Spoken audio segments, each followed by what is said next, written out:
नमस्कार, grand news network में आप सभी का स्वागत है और मैं हूं आपके साथ सीमा। चलिए अब एक नजर डाल लेते हैं आज की ताजा खबरों की ओर। छत्तीसगढ़ के बहुचर्चित कथित शराब घोटाले से जुड़े मनी लॉन्ड्रिंग मामले में प्रवर्तन निर्देशालय ने अपनी कार्रवाई का दायरा बढ़ाते हुए एक बार फिर बड़ी दस्तक दी है। जांच टीम ने मध्य नगरी चौक स्थित प्रसिद्ध श्री राम ज्वेलर्स के संचालक विवेक अग्रवाल के ठिकानों पर छापेमारी कर दस्तावेजों की पड़ताल शुरू कर दी है। इस पूरी कार्रवाई का मुख्य केंद्र विवेक अग्रवाल के भाई विकास अग्रवाल उर्फ सुब्बू को माना जा रहा है, जो इस 2000 करोड़ रुपए के कथित घोटाले में एक अहम संदिग्ध आरोपी है और फिलहाल दुबई में रहकर अपनी गतिविधियों का संचालन कर रहा है। इसके अलावा अनवर ढेबर के करीबी बताए जा रहे हैं। ईडी के अनुसार साल 2019 से 2022 के बीच राज्य में हुए इस व्यापक अवैध शराब सिंडिकेट में विकास अग्रवाल की भूमिका बेहद महत्वपूर्ण रही है, जिसके चलते उसकी संपत्तियों को पहले ही कुर्क किया जा चुका है। अब एजेंसी इस बात की जांच कर रही है कि क्या घोटाले के काले धन का निवेश श्री राम ज्वेलर्स या अन्य व्यापारिक प्रतिष्ठानों के जरिए खपाया गया है। फिलहाल छापामारी के दौरान कई महत्वपूर्ण सबूत और वित्तीय लेन देन के रिकॉर्ड जुटाए जा रहे हैं, जिससे आने वाले दिनों में इस सिंडिकेट से जुड़े कई और रसूखदारों की मुश्किलें बढ़ सकती हैं। बिलासपुर के सिरगिट्टी थाना क्षेत्र के अंतर्गत आने वाले ग्राम कोरमी से कसडोल गई एक बारात में उस समय भारी हंगामा खड़ा हो गया, जब शादी की रस्में शुरू होने से पहले ही दूल्हे के नशे में होने की बात सामने आई। जानकारी के अनुसार दूल्हे को नशे की हालत में देखकर वधू पक्ष का धैर्य जवाब दे गया और उन्होंने इसका कड़ा विरोध किया, जिसके बाद दोनों पक्षों के बीच विवाद इतना बढ़ गया कि हंसी खुशी का माहौल रणक्षेत्र में तब्दील हो गया। लड़के पक्ष का आरोप है कि विवाद के दौरान लड़की पक्ष ने उग्र होते हुए उनके 7 से अधिक बारातियों को बंधक बना लिया और उन्हें छोड़ने की एवज में करीब 20 लाख रुपए की मोटी रकम की मांग की।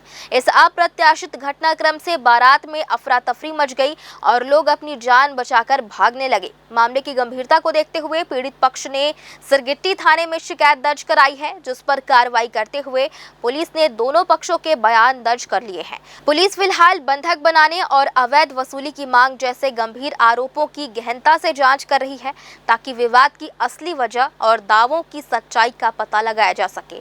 फिलहाल नशे की एक गलती के कारण टूटी यह शादी पूरे इलाके में चर्चा का केंद्र बनी हुई है।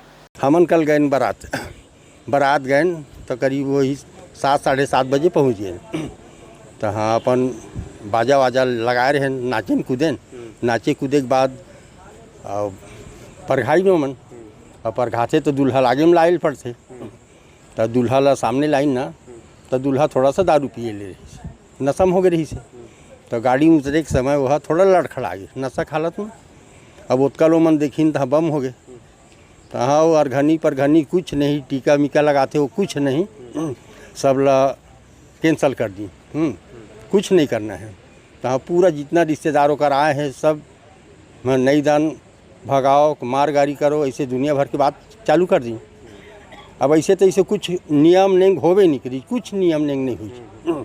तो हाँ रात भर हमारे अते कते खर्चा हो गए, हमारी इज्जत खराब हो गए हैं, हमार नुकसानी दो 20 लाख रुपया नुकसानी दो, तब तुम्हारा जान देवो। तो हाँ अब हाँ नहीं तो जाने नहीं दन, तुम्हारा पूरा बाराती रोक ली, गाड़ी की चाबी खींच ली। और रतनपुर थाना क्षेत्र के अंतर्गत आने वाले ग्राम गढ़वट में बुधवार दोपहर एक बेहद दर्दनाक हादसा घटित हुआ, जिसने शादी वाले घर की खुशियों को गहरे शोक में बदल दिया। मिली जानकारी के अनुसार बिलासपुर के सरकंडा स्थित इमली भट्टा निवासी राकेश धीवर अपने परिवार के साथ एक वैवाहिक कार्यक्रम में शामिल होने ग्राम गढ़वट आए हुए थे। दोपहर करीब 12 बजे के आसपास राकेश की पत्नी अपने बच्चों के साथ पास ही स्थित मटखनवा तालाब में नहाने गई थी। इसी दौरान नहाते समय 9 वर्षीय थलेश धीवर और उसकी बहन अचानक गहरे पानी की चपेट में आकर डूबने लगे।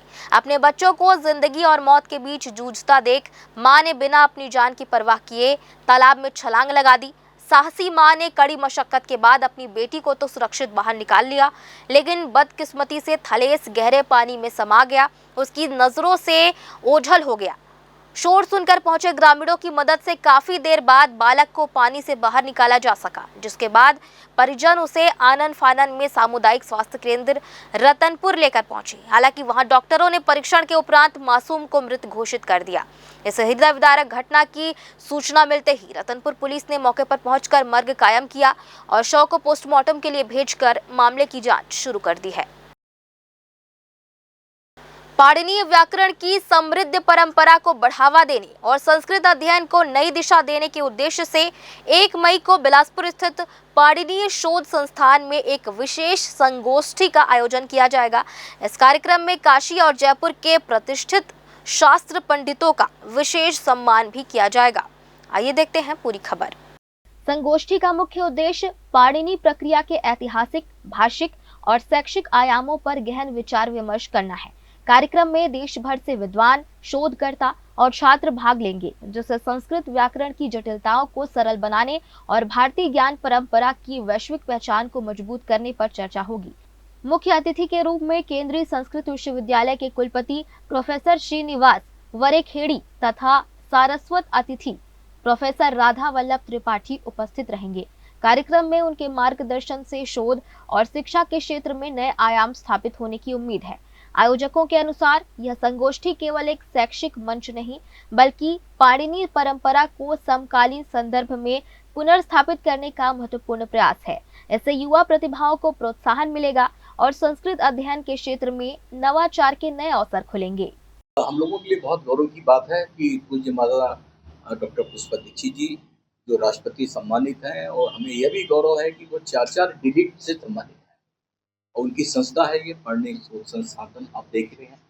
तो अभी जैसे माता जी ने आपको विस्तार से इसकी जानकारी दी, ये जो हमारी क्या कहते हैं पाणिनीय हमारी जो प्रणाली प्रक्रिया है, उसके विस्तार के बारे में उन्होंने चर्चा की कि संस्कृत को सहज आम आदमी तक कैसे पहुंचाया जा सकता है।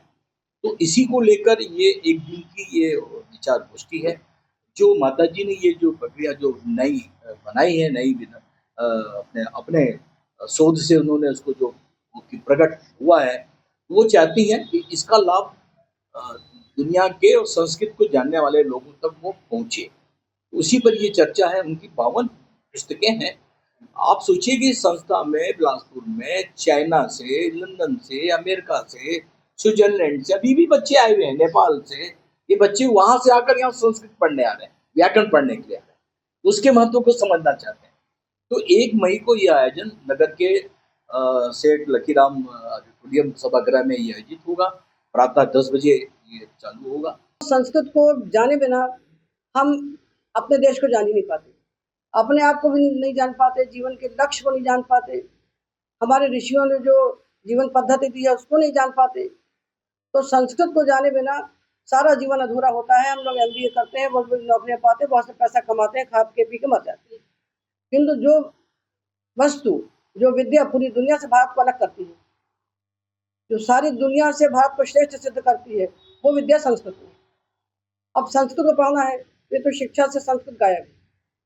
KG से लेकर PG तक कहीं संस्कृत का नाम निशान है नहीं, और जो संस्कृत दिखाई पड़ती है वो सब दिखावा है, संस्कृत है ही नहीं।